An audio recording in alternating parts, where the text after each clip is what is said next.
اجازت. بسم اللہ الرحمن الرحیم. رحم اللہ من کرہ. الفاتحہ.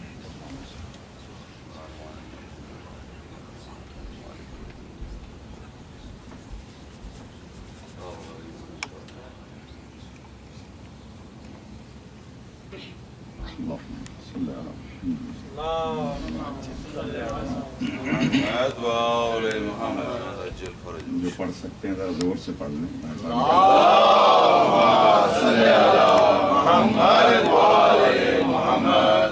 التماس سے ایک مرتبہ سورہ الحمد، 3 مرتبہ سورہ اخلاص. مرحومہ مغفورہ معصومہ علمدار بنت سید یاور حسین اور عامر علمدار ابن محمد علمدار حسین اور تمام شہداء ملت جعفریہ، اور آپ اپنے مرحومین کو بھی شامل فرمائیں.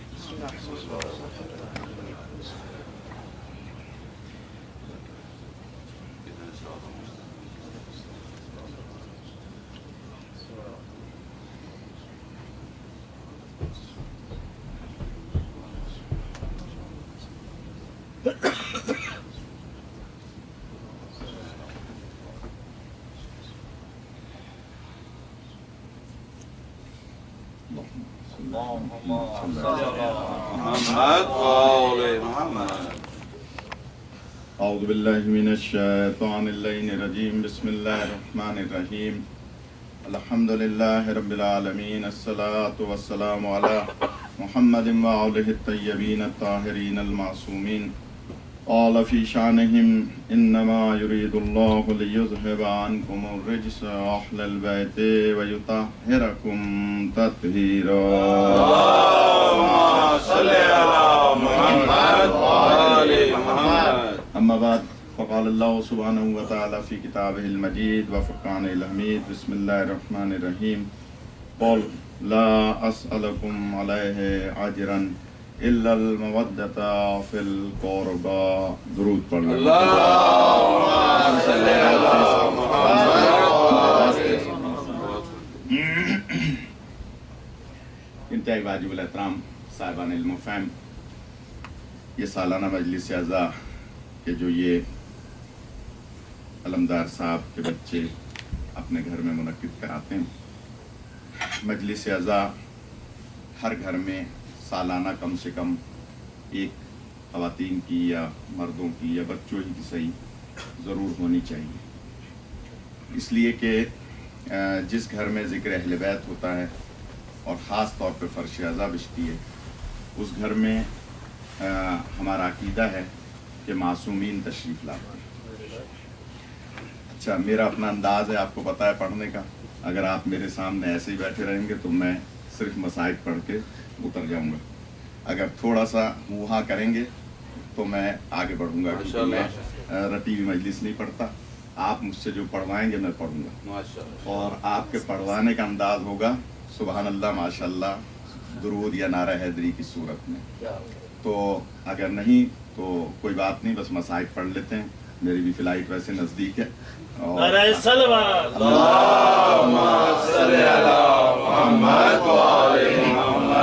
دیکھیے، جب آپ آ گئے مجلس میں تو کچھ کام پڑھنے والوں کا ہوتا ہے، کچھ کام سننے والوں کا ہوتا ہے. صرف سارا کام پڑھنے والوں کا نہیں ہوتا. سننے والے کیونکہ مجلس اعزاء میں آئے ہیں اتنی محنت کر کے، وقت صرف کر کے، اپنی انرجی اپنے فیول کو خرچ کر کے، تو اس کا مطلب یہ ہے کہ ہمیں یہاں اپنا حصہ ملانا ہے. اور یہ جو لفظ سبحان اللہ ہے نا، یہ اللہ کی وہ تسبیح ہے کہ جس کے لیے علامہ شیخ صدوق علیہ رحمہ نے لکھا کہ صحابہ کا مجمع تھا.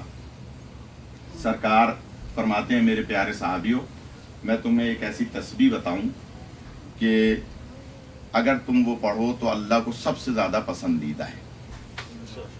جاگ رہے ہیں؟ آواز آ رہی ہے؟ ماشاءاللہ. اللہ کو سب سے زیادہ پسندیدہ ہے. کرسی والے ذرا دور ہو گئے، کرسیاں آگے کر لیتے، کوئی فرق تھوڑی پڑتا. تو پھر آپ ذرا سا ہاں کریں، میں سمجھوں میری بات پہنچ رہی ہے. آواز لاؤڈ اسپیکر کم ہے، آواز بھی کم ہے، تو میری بات پہنچ رہی ہے کہ نہیں؟ ایک درود پڑھیں بلند آواز سے.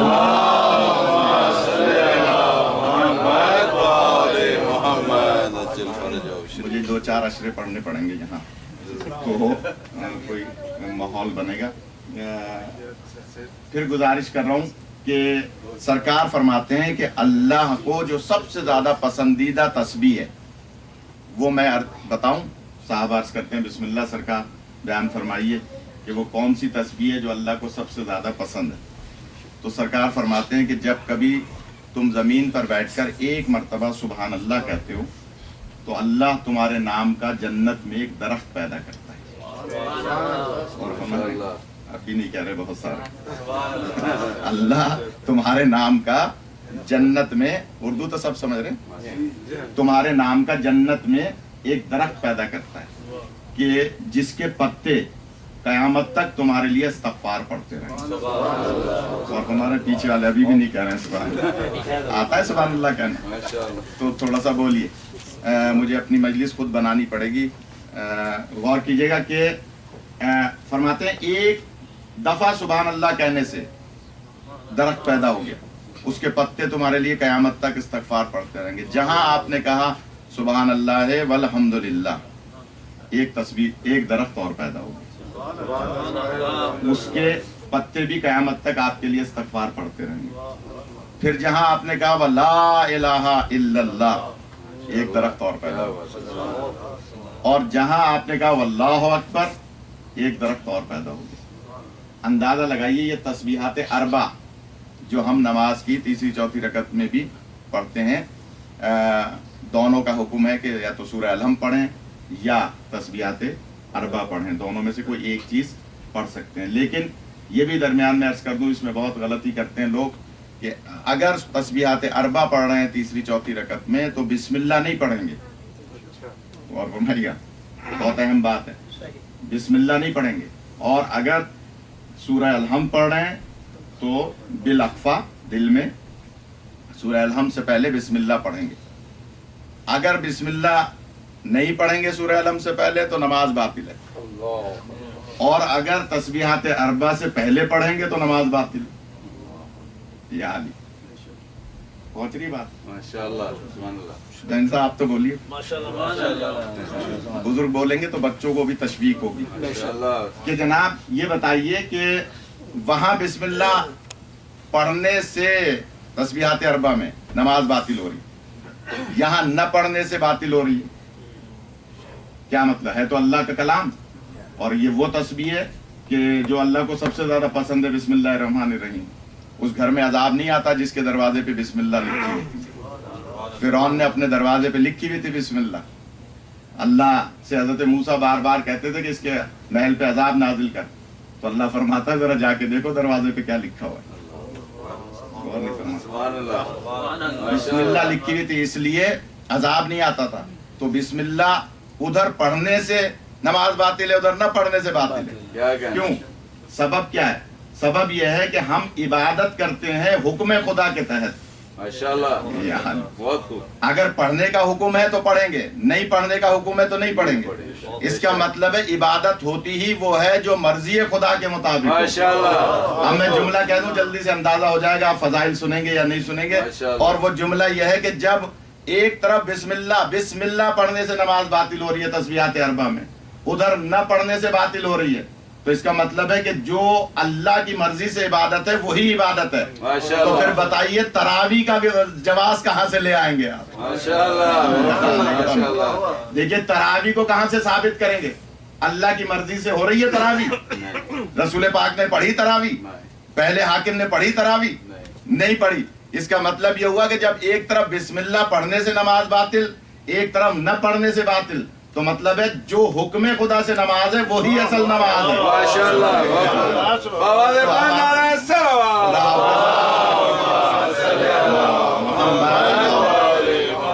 क्या करूं, मेरा दिल तो था 2.5 घंटे मजलिस में, लेकिन फ्लाइट का मसला है और आप जल्दी से आमादा हो जाएं तो मैं अर्ज करूं। तस्बीहात अरबा अगर आप सुभान अल्लाह वल्हम्दुलिल्लाह वला इलाहा इल्लल्लाह वल्लाहु अकबर की तस्बीह पढ़ रहे हैं तो 4 दरख्त पैदा हो रहे हैं जन्नत में।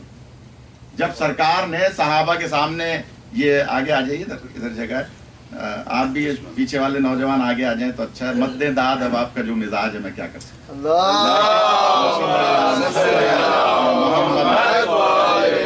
लेकिन मैं जुमला कह रहा हूं कि जनाब تسبیحات اربع پڑھیں گے آپ، درخت پیدا ہو گئے. صحابہ میں سے ایک صاحب کھڑے ہو گئے، غور کیجیے گا، اور وہ کہنے لگے سرکار یہ تسبیح تو ہم بہت پڑھتے ہیں،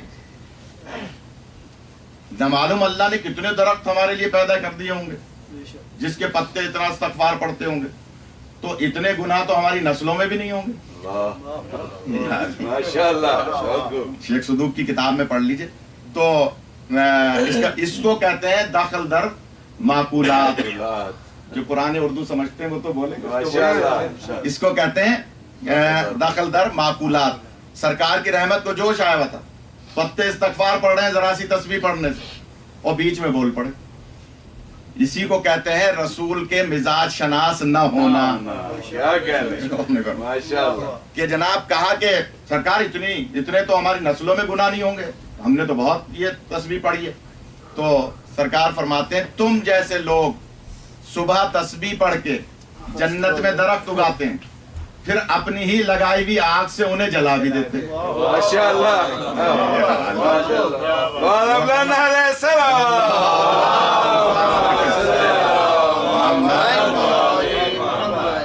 یہ دارالخلافہ ہے، یہاں لاؤڈ اسپیکر بھی اچھا نہیں ملتا تھا.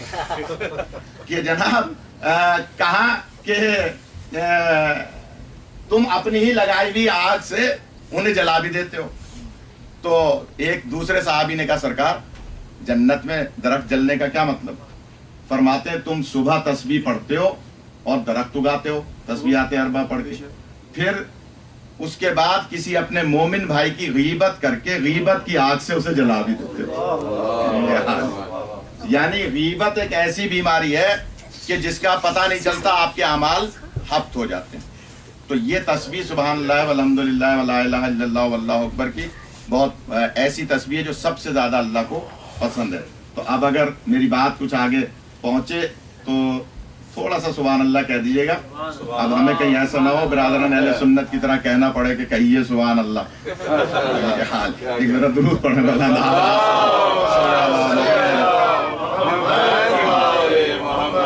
میں ایک موضوع پڑھنا چاہ رہا ہوں. مجھے کاشف نے بہت فون کر کے کہا ہے، لیکن تھوڑا سا خدا کرے کہ میری بات پہنچ جائے.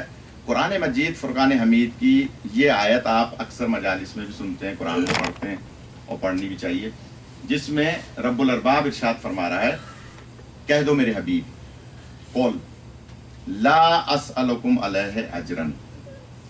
بہت سنتے ہیں، لیکن اگر تھوڑی سی توجہ فرمائیں گے تو شاید کوئی بچوں کے لیے نئی بات ہو. بزرگ حضرات کو تو سبق سنانا ہے کہ جناب اللہ فرما رہا ہے اے میرے حبیب آپ اپنی امت سے کہہ دو کہ میں آپ سے اپنی محنتوں مشقتوں تکالیف کا کوئی اجر نہیں چاہتا.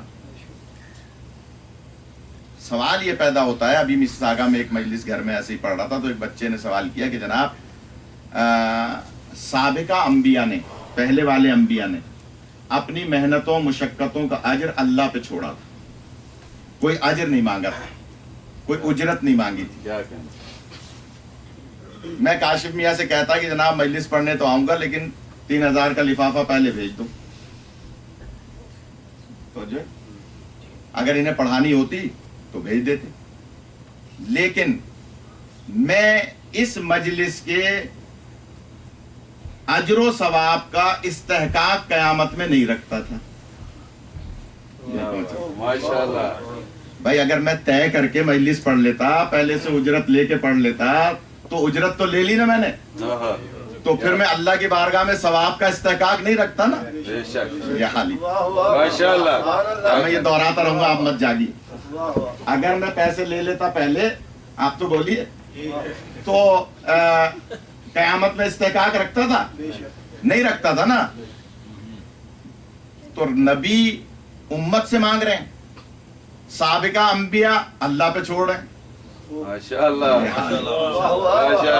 دیکھیے ہمارے نبی جو سردار ہیں، اب جملہ کہہ رہا ہوں میں، مجلس میری ضائع نہ ہو اللہ کرے، کہ جناب ہمارے نبی سردار ہیں جو کبھی کسی سے مانگنے کے عادی نہیں ہیں، دینے کے عادی ہیں.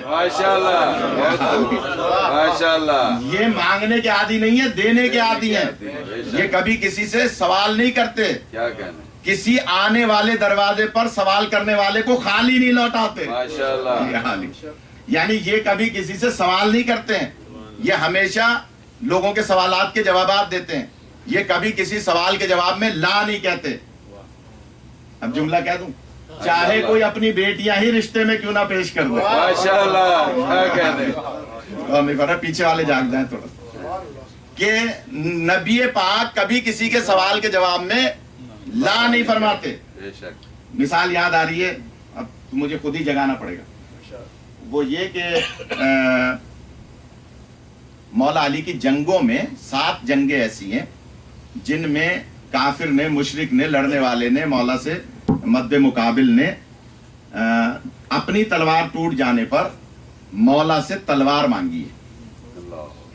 یا علی بھائی پہنچ رہی ہے بات؟ ماشاءاللہ. مولا سے اپنی تلوار ٹوٹ جانے پر تلوار مانگی ہے. میرے ساتھ 4 5 وہاں پولیس والے چلتے ہیں, اس لیے کہ وہاں حالات ہیں, ہٹ لسٹ میں نام ہے. تو اگر کوئی سپاہی صحابہ والا مجھ پہ حملہ کرنا چاہے اور اس کی گولی کلاشن میں اٹک جائے, نہیں پہنچ رہی بات, ماشاءاللہ, اس کی گولی اٹک جائے کلاشن میں, تو وہ میرے سپاہی سے کہے گا کہ بھائی لاؤ اپنی کلاشن دو, مولوی کو مارنا ہے. نہیں کہے گا.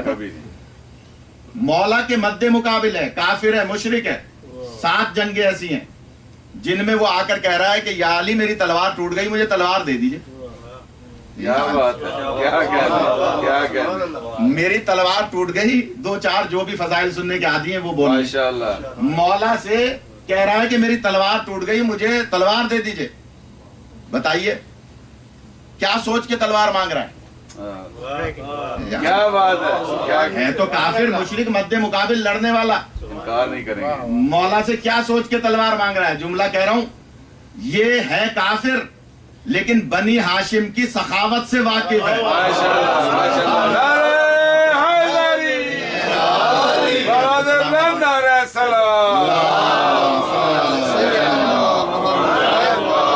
سلامت رکھے. بس آپ آمادہ ہو گئے تو اب تھوڑا سا لطف آ جائے گا کہ جناب مولا کائنات کے خاندان کی یہ وہ سخی گھرانہ ہے. کیا سوچ کے تلوار مانگی؟ اب اگلا جملہ کہہ رہا ہوں. تلوار مانگی مولا سے کافر نے, مد مقابل نے. جانتا ہے کہ علی کے پاس دوسرا ہتھیار نہیں ہوتا. مولا ہمیشہ ایک ہتھیار لے کے جنگ کرتے تھے. نیزہ لیتے تھے تو تلوار نہیں لیتے تھے. اگر تلوار لیتے تھے تو نیزہ نہیں لیتے تھے, کوئی اور ڈھال یا کوئی اور چیز نہیں لیتے تھے مولا. اور مولا صرف سینے پہ زرہ باندھتے تھے, کمر پہ زرہ نہیں باندھتے تھے. اس لیے کہ علی نہ کبھی کسی بھاگتے ہوئے کا پیچھا کرتے تھے, نہ کسی کو پشت دکھلاتے تھے.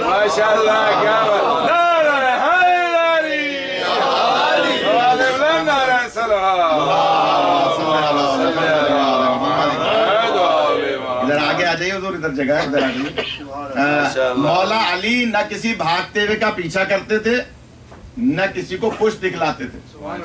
پشت پہ زرہ تبھی باندھی جائے گی نا کہ اگر پشت دکھلائیں گے تو زرہ باندھیں گے نا. مولا علی کسی کو کا پیچھا نہیں کرتے تھے, جاؤ جانا چلے جاؤ, ہم طالبان نہیں ہیں. یہ حال ہے, ڈنڈا اٹھا کے شریعت نافذ نہیں کریں گے. لا اکراہ فی الدین, دین میں جبر نہیں ہے.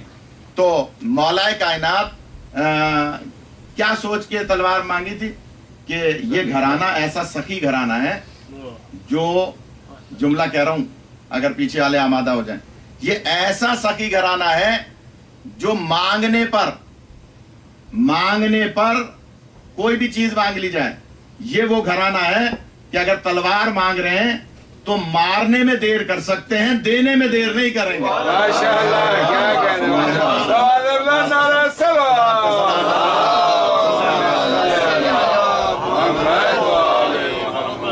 معذرت کے ساتھ کچھ مولوی آپ کے یہاں بھی آتے ہیں, یہاں بھی سینٹر میں بھی آتے ہوں گے, پاکستان میں بھی آتے ہیں, دنیا بھر میں آتے ہیں. وہ یہ جملہ کہتے ہیں بھئی جنگوں میں کیا رکھا ہے. غور فرمائیں, کسی کی توہین نہیں کر رہا ہوں لیکن ایک تجزیہ کر رہا ہوں. کہتے ہیں بھئی جنگ مولا کی جنگوں میں کیا رکھا ہے سوائے نعروں کے. تو میں جملہ کہا کرتا ہوں, آپ جنگوں کو خلوص سے پڑھ کے دیکھیں, عقیدے سے. ماشاءاللہ, کیا کہنا, چیلنج کر رہا ہوں. मौला की जंगों में पूरा उसूल दीन भी मौजूद है, पूरा फुरूए दीन भी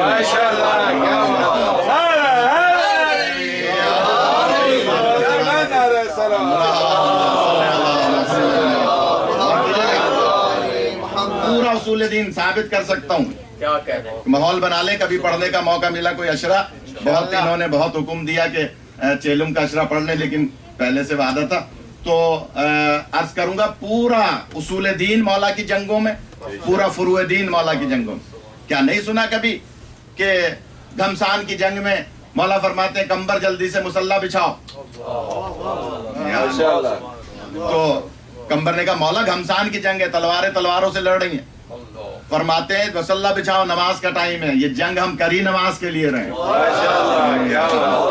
तो इसका मतलब क्या हुआ? इधर छुप के नहीं बैठे, इधर आ जाए, नाद मत दीजिए, इधर आ जाए। कुर्सियां मैंने आगे की इसलिए कि मौला गौर कीजिएगा, मौला है कायनात, मारने में देर कर सकते हैं, देने में देर नहीं करेंगे। तो बताइए जंग में नमाज मिल रही है नहीं मिल रही? तो जंग में मैं पूरा फुरूए दीन साबित कर सकता हूँ, पूरा उसूल दीन साबित कर सकता हूँ। मिसाल सुन ले इसी में कि जब मौला ने उसको तलवार दे दी, जैसे उसने तलवार मांगी मौला ने उसे तलवार दे दी।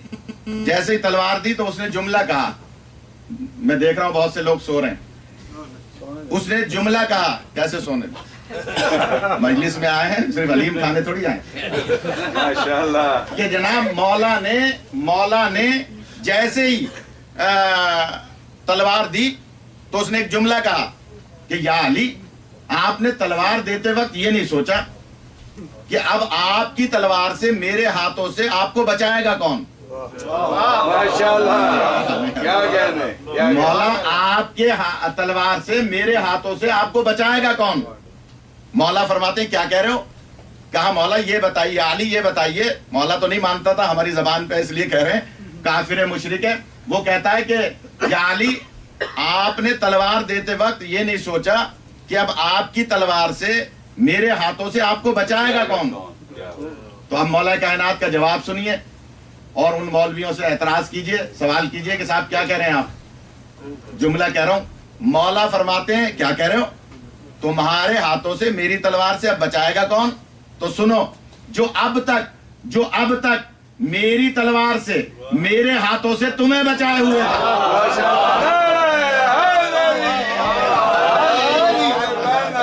आपका सलाम। बताइए अली अलैहिस्सलाम ने तौहीद साबित की या नहीं की? जंग में तौहीद साबित की या नहीं की? लिहाजा जैसे ही उसने ये सुना कि अली का अल्लाह पर इतना यकीन है तो उसने कहा या अली, तलवार भी ले लीजिए, अपने अल्लाह का कलमा भी पढ़वा दीजिए।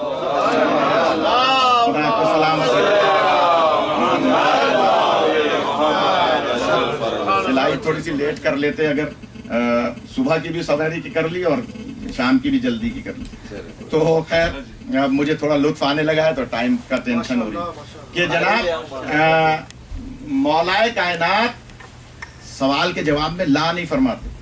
वो नबी जो कभी किसी के सवाल के जवाब में ला ना फरमाए, वो उम्मत से मांग रहे हैं। बात तो यहाँ से शुरू हुई थी यार, माशाअल्लाह। वो उम्मत से मांग रहे हैं, उम्मत से मांग रहे हैं कि जनाब इधर आगे आ जाइए, इधर जगह है। उम्मत से मांग रहे हैं, जो दो चार दाद देने वाले हैं वो छुप छुप के बैठ रहे हैं। माशाअल्लाह। उम्मत से कह रहे हैं कि लाओ मुझे अजर दो। क्या? तो बस जुमला सुन लीजिए, वो नबी जो इनसे पहले थे वो मांगते नहीं थे अजर, क्योंकि वो इबादत करते थे अपनी मर्जी से। क्या वो अंबिया इबादत कर रहे थे अपनी मर्जी से। हमारे नबी हर काम करते हैं उसकी मर्जी से।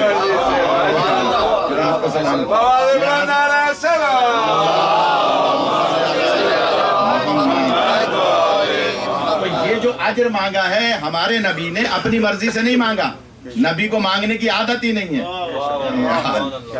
मगर क्योंकि हुक्म खुदा के ताबे हैं, लिहाजा अल्लाह ने फरमाया कौल, कहो मेरे हबीब, क्या कहो? ला असलुकुम अलैहि अजरन, इल्ला अल-मवद्दता फिल कुर्बा, सिवाय इसके कि मेरे कुर्बा से मवद्दत करो।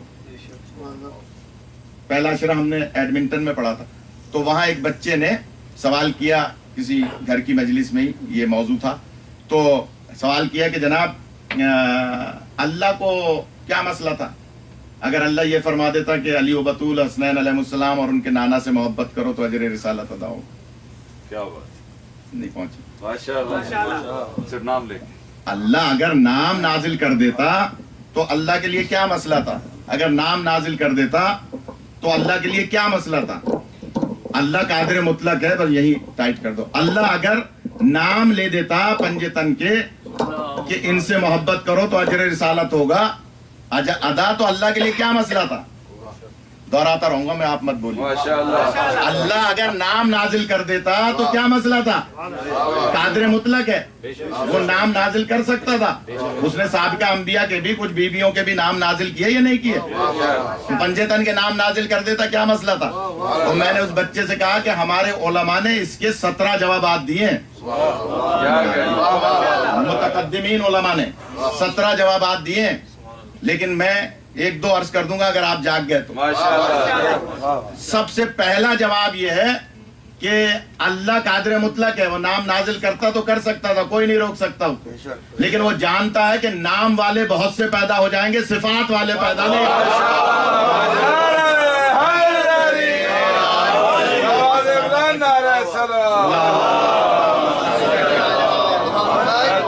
आपको जिंदगी अता फरमाए, इन बच्चों को खुदा दीन और दुनिया की भलाई नसीब फरमाए कि जनाब नाम वाले बहुत से पैदा हो जाते, सिफात वाले पैदा नहीं होंगे। अब उसकी दलील भी सुन लें।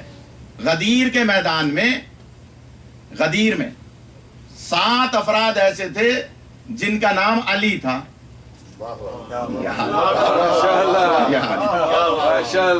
गदीर में 7 अफराद ऐसे थे जिनका नाम अली था। अगर रसूल पाक पालाने शुतर का मिंबर न बनवाते और उस पर तशरीफ लाकर मौला अली के हाथों को बुलंद करके सिर्फ इतना फरमा देते, या हाथों को बुलंद न फरमाते, या सिर्फ ये फरमा देते मन कुन तो मौला हो फा अलीयुन मौला, आजा नहीं, मैं जो समझाना चाह रहा हूं, अगर नबी ये फरमा देते मन कुन तो मौला हो फा अलीयुन मौला, जिसका मैं मौला हूं उसका अली मौला है, तो वो सातों के सातों अपने घर में जाके न कहते कि हमें मौला बना।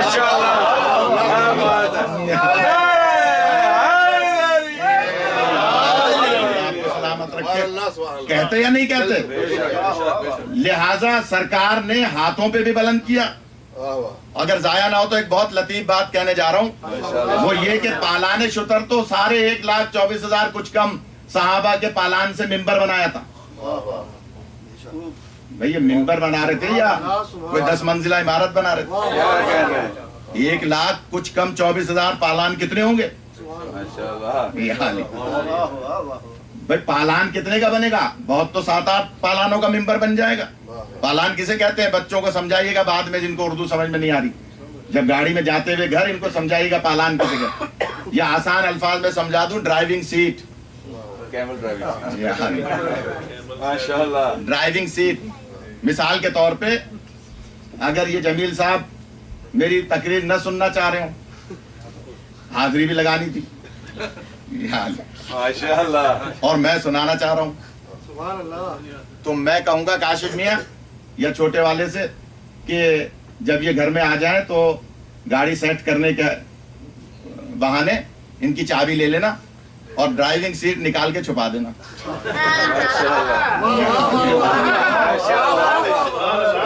ड्राइविंग सीट निकाल के छुपा देना, तो जब ये सोचखानी के बाद जाना चाहे कि भाई ये मौलवी तो ऐसे ही नारे लगवाता है, क्या सुनूं इसको, जाना चाहे तो जाना पड़ेगा, और सीट मौजूद नहीं है माशाअल्लाह, तो मजबूरन सुनना पड़ेगा या नहीं सुनना पड़ेगा।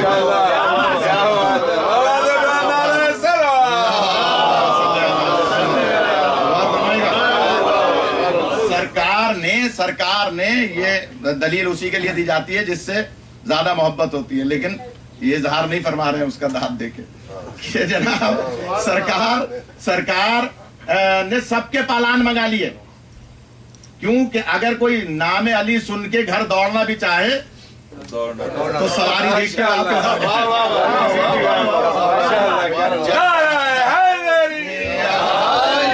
جب ڈرائیونگ سیدھی نہیں ہوگی تو کیسے جائیں گے؟ غور کیجئے گا. لیکن جو بات کہہ رہا ہوں میں، یہ تو بیچ میں بات آ گئی آپ کو جگانے کے لیے. بات جو کہنا چاہ رہا ہوں وہ یہ کہ سارے صحابہ کے پالان اس لائق نہیں تھے کہ نبی اور علی کا ممبر بنے.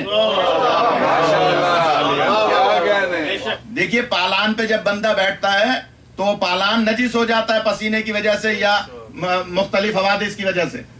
تو سارے صحابہ کا، بہت تحقیقی بات عرض کر رہا ہوں، سارے صحابہ کے پالانوں کا ممبر نہیں تھا.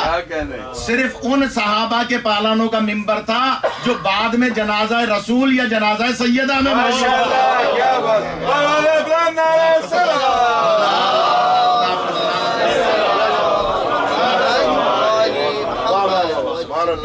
خدا آپ کو سلامت رکھے. صرف ان صحابہ کے پالانوں کا ممبر تھا. تمام صحابہ کے پالان اس لائق نہیں تھے کہ نبی کا ممبر بنے. جب ان کے پالان ممبر بننے کے لائق نہیں ہے تو وہ خود ممبر پہ بیٹھنے کے کیسے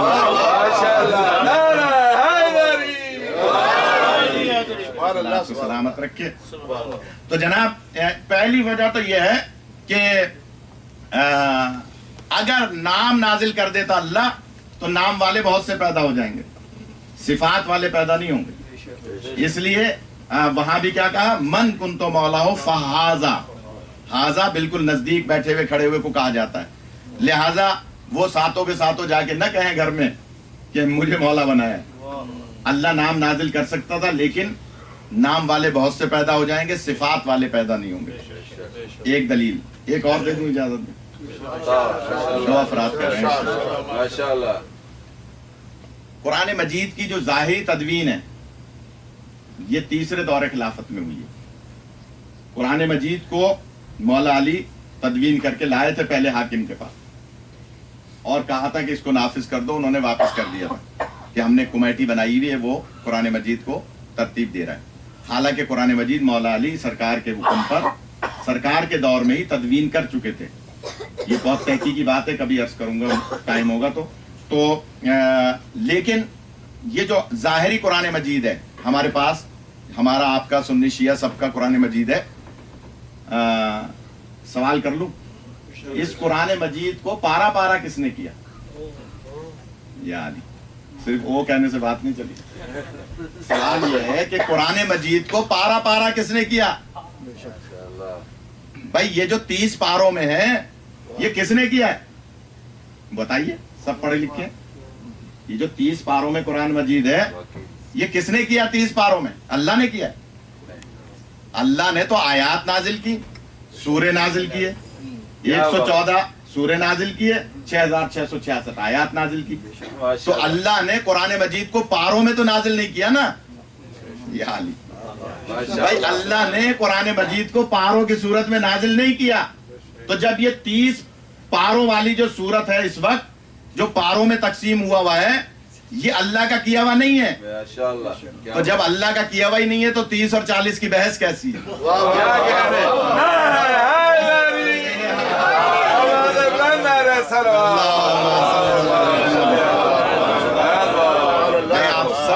قدیمی مومن ہے، قدیمی سادات ہیں، قدیمی عزادار ہیں، تو اس کا ثبوت دیتے رہے قدیمی ہونے کا.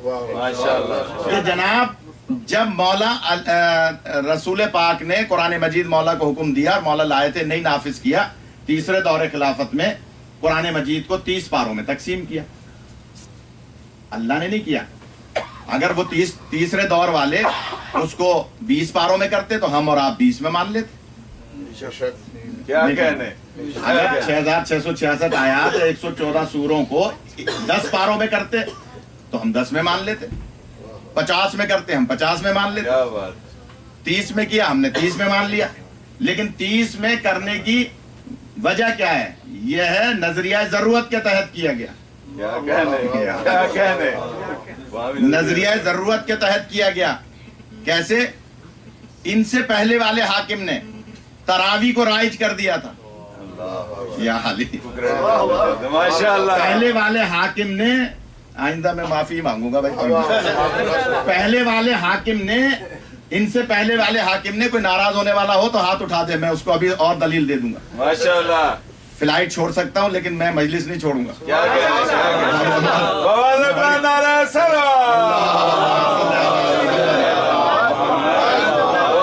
गौर कीजिएगा कि इनसे पहले वाले हाकिम ने तरावी को राइज कर दिया था, और तरावी महीने रमजान के 30 दिनों में होती है।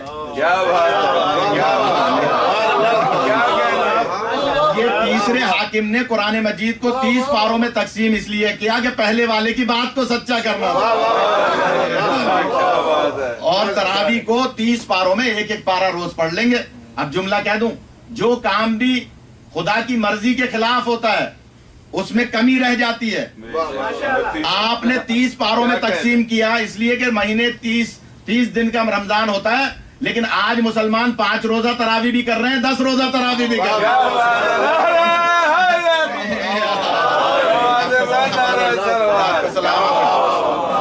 बताइए ये क्या होगा? अब क्या कुरान मजीद को आप 5 पारों में लाएंगे, 10 पारों में लाएंगे?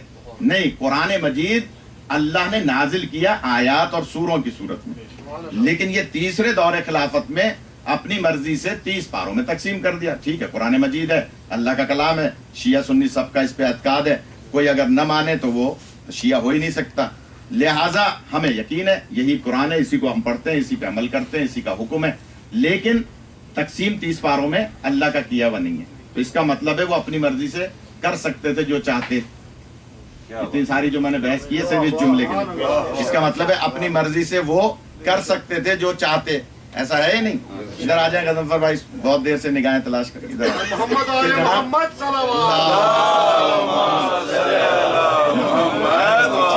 मैं गजनफर भाई, हैदर भाई, तो गजनफर भाई छुट्टी पे है कहीं? अच्छा, बीमार है, खुदा सेहत अता फरमाए। तो और अगर आ रहे हैं तो अब आने की क्या जरूरत? तो कि जनाब क्या करूं, मेरा अपना मिजाज है माशाअल्लाह। 30 पारों में तकसीम किया मुसलमानों ने कुरान मजीद को, तो इसका मतलब है जो चाहे कर सकते थे। जैसा, दूसरी दलील जो दे रहा हूं नाम नाजिल न करने की, जैसा चाहते कर सकते थे। उन्होंने अहले बैत के फिदक के साथ क्या किया, मौला अली की खिलाफत के साथ क्या किया, कुरान मजीद के साथ क्या किया। इसका मतलब ये हुआ कि वो जो चाहते कर सकते थे। अहले बैत के जिस्मों के साथ भी जुल्म किया, अमवाल के साथ भी जुल्म किया, कुरान के साथ भी जुल्म कर सकते थे। अगर अल्लाह पंजेतन के नाम नाजिल कर देता तो उन आयात ही को पंजेतन की दुश्मनी में निकाल दिया।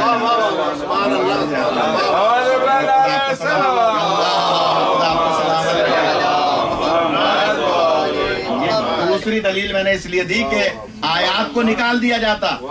अब जुमला कह दूं, अल्लाह ने कादिर मुतलक है, जानता है कि अगर मैंने इनके नाम नाजिल कर दिए तो कुरान मजीद में तहरीफ हो जाएगी, और इसी कुरान में अल्लाह फरमाता है कि हम इसकी हिफाजत करेंगे। पता चला कि अल्लाह ने नाम नाजिल न करके हिफाजत कुरान की है।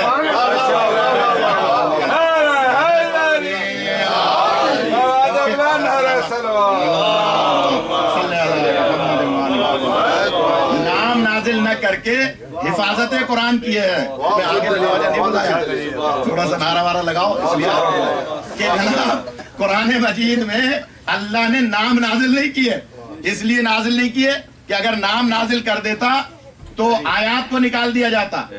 अब जुमला अगला कह रहा हूं, नाम नाजिल न करके हिफाजत कुरान की है, सिफात बयान करके फजाइल अहले बैत बयान की।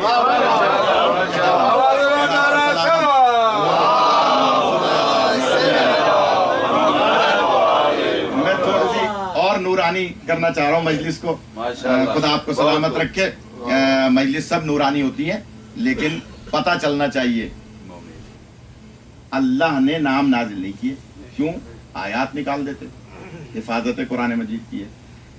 हर लफ्ज की एक इस्तिलाही माना होती है, एक लुग़वी माना होती है। मैं कराची में जिस मदरसा, जो हम यतीम खाना और मदरसा बना रहे हैं, उसमें एक पोर्शन अभी चल रहा है, उसमें फ़लसफ़ा पढ़ाता हूँ, मगर मजलिस में फ़लसफ़ा नहीं पढ़ता, इसलिए कि बगैर फ़लसफ़ा पढ़े लोग सो जाते हैं। माशाअल्लाह। अगर फ़लसफ़ा पढ़ा जाएगा तो बाकायदा खराटों की आवाज़ आएगी। लिहाजा मैं एक बुजुर्गों के लिए, सब पढ़े लिखे हजरात हैं, हमारे यहाँ कोई भी जाहिल नहीं होता है, जाहिल वहां होते हैं जहाँ मार्फत इमाम ना हो।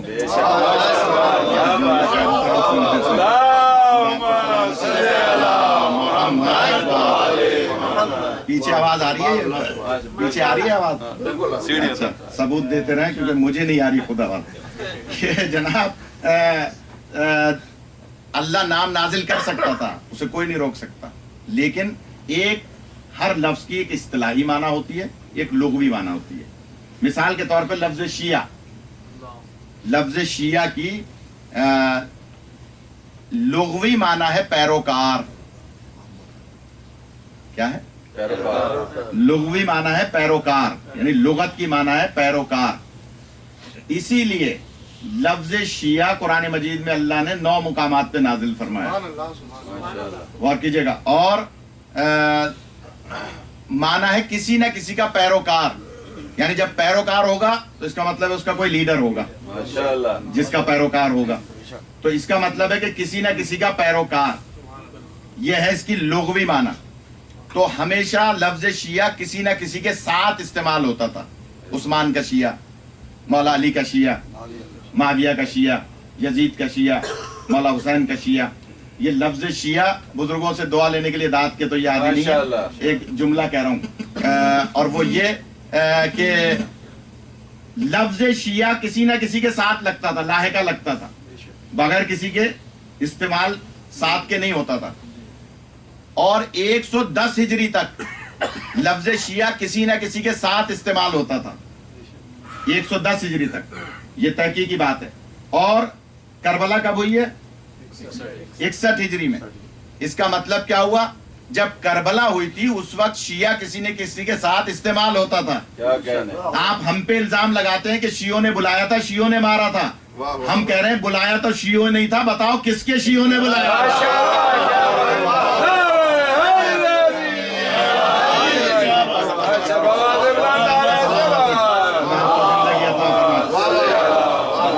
किसके शियों ने बुलाया था? ये इसलिए कि वहां बुलाया था यजीद के शियों ने, माविया के शियों ने, बुलाया शियों नहीं था। तो इसका मतलब क्या हुआ कि एक लुग़वी माना होती है, एक इस्तिलाही माना होती है। अब अल्लाह ने लफ्ज इस्तेमाल क्या फरमाया? कुर्बा, लफ्ज कुर्बा। क्यों? अल्लाह जानता था कि ये कुरान मजीद को जमा करने वाले, इस शक्ल में लाने वाले, इसकी इस्तिलाही माना की तरफ तवज्जो देंगे, लुग़वी माना की तरफ तवज्जो नहीं देंगे। लफ्ज शिया की इस्तिलाही माना भी अर्ज कर दूं, 110 हिजरी के बाद लफ्ज शिया बोला ही जाता है, मुत्तफिका हो गए सब शिया सुन्नी, कि अली व बतूल के मानने वालों को शिया कहा जाएगा। क्या कहने? ये हो गई इस्तिलाही माना। कब से? 110 हिजरी से और फिर आज तक अली व बतूल के मानने वालों को शिया। लेकिन इससे पहले शिया का लफ्ज किसी के साथ भी इस्तेमाल होता था जिसके मानने वाले हों। तो एक इस्तिलाही माना होती है, एक लुग़वी माना होती है। लिहाजा लफ्ज कुर्बा की इस्तिलाही माना है कराबतदार। तो कुरान जमा करने वालों ने इस आयत को इसलिए नहीं निकाला कि एक तो अल्लाह का इसमें राज था कि रायत रहेगी, और दूसरे इस्तिलाही माना लेंगे कराबतदार, और जैसे ही कराबतदार का सोचेंगे फौरन अज़वाज और असहाब ज़हन में आएंगे। यानी कुरान जमा करने वाले फौरन जब इस्तिलाही माना गौर करेंगे कुर्बा की, कराबतदार, तो ये ज़हन में आएगा भाई ये तो आयत अज़वाज की शान में है, उनसे ताल्लुक रखने वाले असहाब की शान में, लिहाजा इसको निकालने की क्या जरूरत है? तो गोया वो आयत भी रह गई, लेकिन अल्लाह भी तो अल्लाह है। वो जानता है कि 1400 साल के बाद ही सही, लेकिन जब इल्म बढ़ेगा, शऊर बढ़ेगा, तो लोग उसकी असल लुग़वी माना देखेंगे। अब मैं चैलेंज करके बात कर रहा हूं, सिर्फ 5 मिनट के फजाइल और पढ़ूंगा। मेरा दिल तो चाह रहा था कि इस पे पूरी बहस की जाए, लेकिन अल्लाह लुग़वी माना के एतबार से क्या, अब मैं चैलेंज कर रहा हूं, कोई भी लुगत उठा के देख लें। ये सिर्फ औरतों को दिखाने के लिए रिकॉर्ड भी है, हाँ, तो इसको YouTube पे डालना ताकि पता चले कि हमारे पास क्या दलाइल हैं कुरान मजीद से, दुनिया वालों को पता चले, दुश्मनान अहले बैत को। लुग़वी माना क्या है?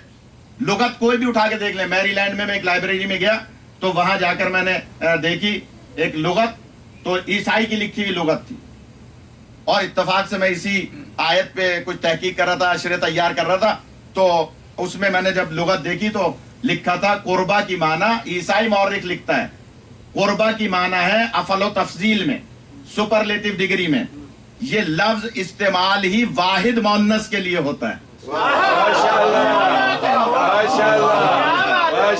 क्या बात है। सुपरलेटिव डिग्री में यानी अफलो तफजील में ये लफ्ज इस्तेमाल ही वाहिद मुअन्नस के लिए होता है। और उसने लिखा, ईसाई मौरिख ने, कुर्बा की माना है बेमिसलो बेमिसाल यकता खातून।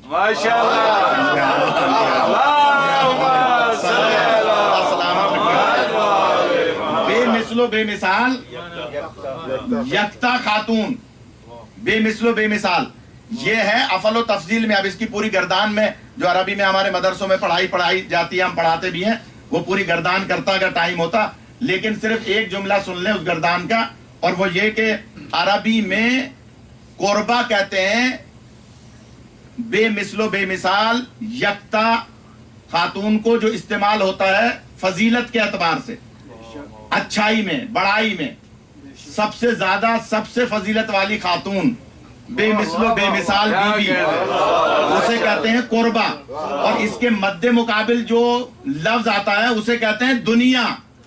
माशाअल्लाह, क्या है? इसके मद्दे मुकाबिल लुगत उठा के देख लीजिएगा, आप दांत न दें, गर्दन न हिलाएं, लेकिन लुगत उठा के जरूर देखिएगा कि इसके मद्दे मुकाबिल दुनिया कहते हैं खराब तरीन औरत को। माशाअल्लाह, दुनिया कहते हैं पस्त तरीन, खराब तरीन औरत को। गौर कीजिएगा, आप साइड में बैठ जाए ताकि दांत का पता न चले कि जनाब दुनिया कहते हैं खराब तरीन औरत को, पस्त तरीन औरत को, खराब तरीन औरत को। अब समझ में आया कि मौला ने दुनिया को 3 तलाकें क्यों दी थी।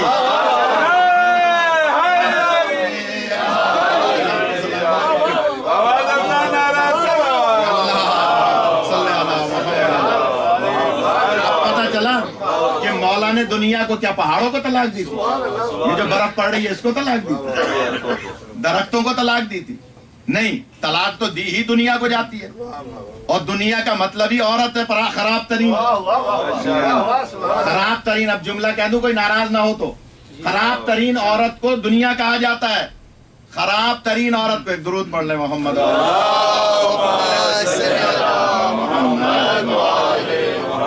एक मरतबा और दुरूद पढ़ ले।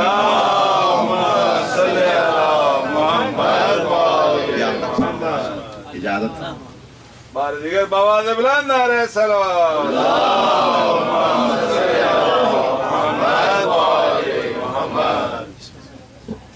बड़ी खिदमात है अल्लाह की, मैं कराची से जानता हूँ, मैं तो छोटा था जब से इनकी, मैं किबला पे मजलिस पढ़ूं या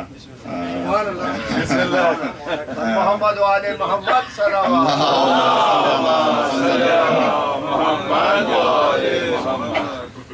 दुनिया कहते हैं खराब तरीन औरत को, खराब तरीन पस्त तरीन औरत को फलो तफजील में, सुपरलेटिव डिग्री में दुनिया कहा जाता है। मौला ने दुनिया को 3 तलाकें दी थी, तो इसका मतलब है मौला तो तलाक किसे दी जाती है? औरत को दी जाती है। तो लुगत ने तो बाद में लिखा, अली ने पहले तलाक दी है, दुनिया को 3 तलाकें दी हैं। लुगत ने बाद में लिखा है कि दुनिया कहते हैं पस्त तरीन खराब तरीन औरत को। अब जुमला कह दूं, किबला आ गए तो चलो मुझे और तकवीयत हो जाएगी, और वो जुमला ये है कि रसूल पाक ने मौला अली को तलाक का हक तफवीज किया था। माशाअल्लाह, क्या कहने, तो अली तो देते ही दुनिया को तलाक है। माशाअल्लाह, माशाअल्लाह, नहीं पहुंचे, क्या कहने। अब मुझे मौलाना खुल के पढ़ना पड़ेगा, माशाअल्लाह, कोई नाराज हो तो 2 रोटी ज्यादा खाए, लेकिन मैं अब खुल के पढ़ूंगा, आप नहीं बोल रहे माशाअल्लाह, कि जनाब दुनिया कहते हैं खराब तरीन औरत को, पस्त तरीन औरत को, और कुर्बा कहते हैं अफलो तफजील में बेमिसलो बेमिसाल यकता खातून को। माशाअल्लाह। बताइए, अगर लफ्ज खातून हटा दें تو بے مثل و بے مثال کون ہے؟ میں کہہ رہا ہوں خاتون ہٹا دیں. دیکھیں نا مجلس کو غور سے نہیں سن رہے, حلیم پہ نہیں جاتے. اگر لفظ خاتون ہٹا دیں تو بے مثل و بے مثال کون ہے؟ اللہ. شاباش. بے مثل و بے مثال اللہ ہے, اور یکتا کون ہے؟ اللہ. لم یلد ولم یولد قل هو اللہ احد. یکتا بھی اللہ ہے اور بے مثل و بے مثال بھی اللہ ہے. اگر لفظ خاتون ہٹا دیں تو وہ بھی بے مثل و بے مثال, یہ بھی بے مثل و بے مثال. تھوڑا سا جاگ جائیں, آپ قبلہ سے گھبرائیے گا نہیں. یہ مجھے پتا ہے کہ عقیدے والے مولانا ہے تو میری مخالفت نہیں کریں گے. میں جو نقطہ پڑھوں گا غور کیجیے گا, اور وہ جملہ کیا ہے کہ بے مثل و بے مثال وہ ہے اور بے مثل و بے مثال یہ بھی ہو گئی. یکتا بھی وہ اور یہ بھی یکتا, اور یکتا کہتے ہی اسے جس کا کوئی دوسرا نہ ہو. ماشاءاللہ کیا بات. فلسفہ پڑھاتا ہوں آج کل. بھائی یکتا کہتے ہی اس کو ہے جس کا دوسرا نہ ہو. تبھی تو قل ہو اللہ احد. احد کی معنی یکتا کی جاتی ہے نا, ایک نہیں کی جاتی, ایک کے دو ہوتے ہیں. یکتا کی معنی احد کی معنی یکتا کی جاتی ہے نا, کیونکہ یکتا کا دوسرا ہی نہیں ہے کوئی. لیکن یہاں قربا کی معنی میں بی آ گئی. تو اللہ ہر گناہ معاف کر دے گا, لیکن جنہوں نے پہلے داد نہیں دی اور اب نہیں دی تو دکھ ہوگا مجھے. اللہ ہر گناہ معاف کر دے گا, شرک کو معاف نہیں کرے گا. اللہ کو اپنی ذات میں کوئی شریک پسند نہیں ہے. تو میں کہوں گا پھر تو نے قربا کا نام کیوں نازل کیا؟ تو شاید جواب آئے گا یہی تو سمجھانا مقصد تھا کہ میں بے مثل و بے مثال ہوں, میں یکتا ہوں. لیکن قربا کی معنی میں ایک بی بی بے مثل و بے مثال ہے, ایک بی بھی یکتا ہے. لیکن مجھے اپنی یکتائی بھی بچانی تھی, تو اپنی یکتائی کو بچانے کے لیے علی کو کعبے میں بھیجا اور حضرت زہرا کو نبی کے گھر میں بھیجا.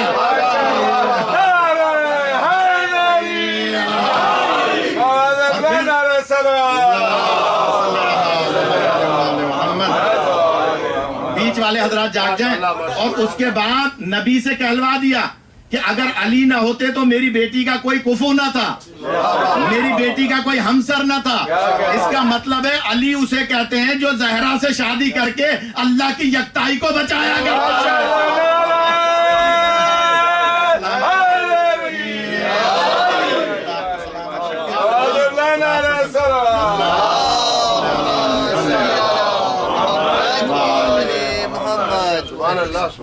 علی علیہ السلام نے بی بی سے شادی کی, ورنہ یہ بھی یکتا رہتی وہ بھی یکتا رہتی.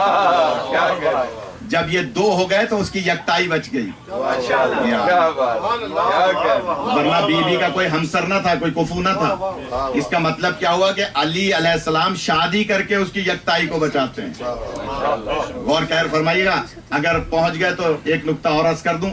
ایک علی, ایک حضرت زہرا, یہ دو ایک ایک الگ الگ لکھے تو کیا بنتے ہیں؟ 11 زندہ رہتے ہیں. ایک لکھیں ایک لکھیں, 2 11 بنتے ہیں نا. علی اور زہرا جب ایک ایک ہو کے 2 ہوئے تو اللہ نے ان کے ذریعے سے 11 ایسے پیدا کیے جو قیامت تک اللہ کی یکتائی کو بچاتے رہے.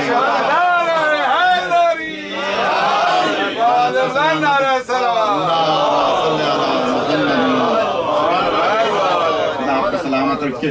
دل تو میرا بہت چاہتا تھا, لیکن کیا کروں, وہاں بھی اشرا چل رہا ہے مسی ساگا میں. تو خدا سلامت رکھے. قبلہ معذرت ہوں کہ فلائٹ کا ٹائم ہے, اور میرے بھائی کو نیاز باندھ دینا اور مجھے بھی نیاز باندھ دینا. اب ہم بیٹھ کے نہیں کھائیں گے نیاز, آپ کو ساتھ چلنا ہے ایئرپورٹ. ہاں تو بس جوتے پہن لیجیے. تو خدا آپ کو سلامت رکھے, سوائے غم اہل بیت کے کسی غم میں مبتلا نہ کرے. مجھے حکم دیا ایک مخصوص مصائب کا, اور ظاہر ہے کہ وہ مصائب بھی 20 منٹ کا کم از کم ہے اور ٹائم کم ہے. لیکن اگر آپ کے آنسو 2 آ گئے تو بس مجلس کا یہ حاصل ہے. اور آپ جانتے ہیں کہ حضرت زہرا کو اللہ نے بے مثل و بے مثال بنایا. ان کا کوئی خواتین میں ہمسر نہیں ہے. بی بی کا جب وقت آخر نزدیک آیا تو بیوی نے جناب فضہ کو بلایا اور کہا کہ بہن فضہ، میرے حسین کو پیاس بہت لگتی ہے، جو رونے آئے ہیں، آئندہ یہ لاؤڈ اسپیکر سیٹ رکھیے گا، میرے حسین کو پیاس بہت لگتی ہے، میرے حسین کو پیاس بہت لگتی ہے، جو رونے آئے ہیں۔ جناب فضہ کی آنکھوں میں آنسو آ گئے، کہا کہ آقازادی کیا فرمانا چاہتی ہیں؟ تو بیوی فرماتی ہیں میرے حسین کی پیاس کا خیال کرنا۔ عادت تھی جناب فضہ کی، ہر نماز سے پہلے ایک جام پانی کا بھر کے مولا حسین کے پاس آتی تھی اور کہتی تھی آقا پانی پی لیجئے، کہیں ایسا نہ ہو دوران نماز آپ کو پیاس لگ جائے اور آپ کی ماں مجھ سے ناراض ہو جائے۔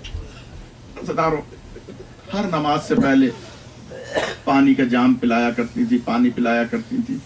جو رونے آئے ہیں، خطیبوں کے پاس جملے ہوا کرتے ہیں، روایات ہوا کرتی ہیں، مصائب کی مقتل ہوتا ہے۔ عزیزارو، ہر نماز سے پہلے بعد از جناب زہرا جناب فضہ مولا حسین کو پانی پلاتی تھی، لیکن کربلا کے میدان میں 7 محرم کے بعد جناب فضہ مولا حسین سے منہ چھپایا کرتی تھی، مولا حسین کے نزدیک نہیں جاتی تھی۔ 9 محرم کو کسی بی بی نے پوچھا تھا، اماں ہم دیکھ رہے ہیں کہ آپ مولا حسین کے نزدیک نہیں جاتی، آخر سبب کیا ہے؟ تو جناب فضہ کا رخ بقی کی طرف مڑ گیا اور کہا کہ اس وقت کربلا میں پانی موجود نہیں ہے، اگر حسین نے مجھ سے پانی مانگ لیا تو میں حسین کی ماں کو کیا جواب دوں گی؟ اجرکم من اللہ، خدا آپ کو کسی غم میں نہ رلائے سوائے غم اہل بیت کے۔ عزیزارو، جناب فضہ ہی سے نہیں، جناب زہرا نے جناب زینب کو بھی بلایا تھا اور کہا تھا کہ بیٹی زینب ذرا میرے نزدیک آؤ، اور میرے نزدیک آؤ، اور نزدیک آئیں۔ عزیزارو، مولا علی یہ ماجرا دیکھ رہے تھے کہ جناب زہرا شہادت سے کچھ پہلے جناب زینب کو بلا کر ان کے کان میں کچھ کہہ رہی تھی۔ عزیزارو، جب کان میں جناب زہرا نے کچھ کہا تو جناب زینب کی آنکھوں میں آنسو آ گئے۔ عزیزارو، مولا علی نے یہ سوچا کہ اس وقت زہرا نے آہستہ سے زینب کے کان میں کچھ کہا ہے، لہٰذا میں اگر پوچھوں گا تو کہیں رنجیدہ نہ ہو، لہٰذا پوچھا نہیں، لیکن سوچا کرتے تھے کہ کبھی میں زینب سے پوچھوں گا کہ بیٹی تمہاری ماں نے آخری وقت میں تمہارے کان میں کیا کہا تھا؟ جو رونے آئے ہیں عزیزارو، کوئی پتھر دل کی میں گواہی نہیں دے سکتا، لیکن جو رونے آیا ہے 2 آنسو بہانے آیا ہے، اور اگر گریہ نہ ہوا کرے مجلس میں تو بستر پہ جا کے حضرت زہرا سے معافی مانگا کرے کہ بی بی میں مجلس میں گیا تھا، آخر مجھے رونا کیوں نہیں آیا؟ عزیزارو، جناب زہرا فرماتی ہیں کچھ جناب زینب سے مولا سوچا کرتے تھے کہ کبھی میں زینب سے پوچھوں گا کہ میرے موجودگی میں تمہارے کان میں کیا کہا تھا۔ عزیزارو، وقت گزرتا گیا، لیکن ایک وقت ایسا آیا کہ اللہ نے حضرت علی کو ایک بیٹا عطا کیا جس کا نام عباس ابن علی ہے۔ عزیزارو، جناب زینب آگے بڑھی اور آگے بڑھ کے جناب ام البنین سے کہا کہ ذرا عباس کو مجھے پارچے میں لپٹا کر دے دیں۔ عزیزارو، جیسے ہی کپڑوں میں لپٹا کر دیا، حضرت زینب نے حضرت عباس کے بازوؤں پر بوسہ دیا اور حضرت عباس علمدار کے سر کا بوسہ دیا۔ عزیزارو، یہ ماجرا مولا علی دیکھ رہے تھے۔ ایک مرتبہ آگے بڑھے، ابھی جو آگے بڑھنا تھا تو اچانک کیا دیکھا کہ جناب زینب مولا عباس کے کان میں کچھ کہہ رہی تھی۔ عزیزارو، مولا فرماتے ہیں اے بیٹی زینب، میں تو پہلے ہی یہ سوچا کرتا تھا کہ تمہاری ماں نے تمہارے کان میں کیا کہا ہے، آج تم میرے عباس کے کان میں کیا کہہ رہی ہو؟ عزیزارو، یہ سننا تھا۔ جناب زینب کا گریہ بلند ہوا، کہا بابا میری ماں نے اس وقت کہا تھا اے بیٹی زینب میرے بعد تمہارے بابا شادی کریں گے، خدا انہیں ایک بیٹا عطا کرے گا جس کا نام عباس ہوگا۔ اے بیٹی زینب، جب عباس دنیا میں آئے تو ماں زہرا کی طرف سے عباس کے کان میں سلام کہنا اور کہنا اماں زہرا آپ کو سلام کہتی تھی اور کہتی تھی عباس میرے حسین کی پیاس کا خیال کرنا۔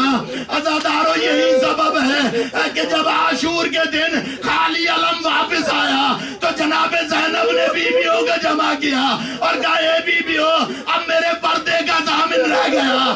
جناب سکینہ نے بچیوں کو جمع کیا اور کہا کہ بس میرا چچا دریا پر رہ گیا، اب میں تمہاری پیاس کی ضمانت واپس لیتی ہوں۔ عزادارو یہ مصائب کے دن ہیں، لیکن جب یہ قافلہ واپس آیا، عزادارو جناب عباس کی بہن جناب رقیہ جب مدینے واپس آئی، اپنی ماں کی خدمت میں گئی کہ جا کر عباس کا پرسہ دوں۔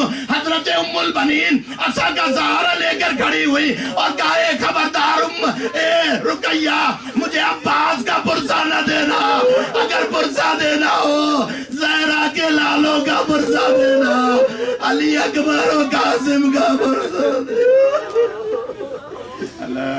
لعنت اللہ قوم الظالمین، انا للہ و انا الیہ راجعون۔ ماتم حسین